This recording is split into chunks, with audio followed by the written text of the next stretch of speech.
वाहनांच्या अडवणुकीवरून कागल सीमा तपासणी नाक्यावर वाद, मारहाण व वाहतूक रोखल्याचे परस्पर आरोप।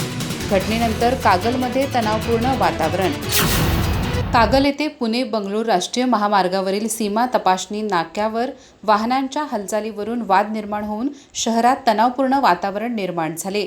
निपाणीच्या दिशेने जाणारी वाहन तपासणी नाक्यातून का सोडली जात नाहीये याबाबत गर्जना संघटनेचे कार्यकर्ते प्रकाश तुकाराम बेलवाडे यांनी संबंधित अधिकाऱ्यांकडे विचारणा केली असता परिसरातील शेतकरी व व्यावसायिक यांच्याशी त्यांचा वाद झाला।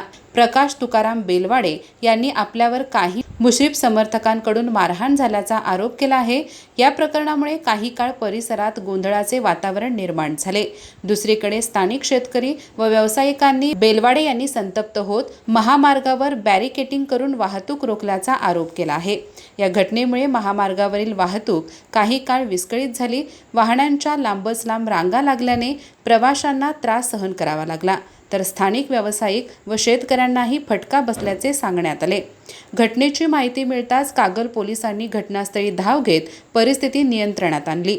दरम्यान या प्रकरणात दोन्ही बाजूंनी परस्पर विरोधी आरोप प्रत्यारोप सुरू असून कागल पोलीस ठाण्यात तक्रारी दाखल करण्याची प्रक्रिया सुरू आहे। या घटनेमुळे कागल शहरातील राजकीय व सामाजिक वातावरण तापले असून पुढील पोलीस कारवाईकडे सर्वांचे लक्ष लागले आहे। अधिक माहिती आणि ताज्या घडामोडींसाठी आजच आमचे चॅनल सबस्क्राइब करा।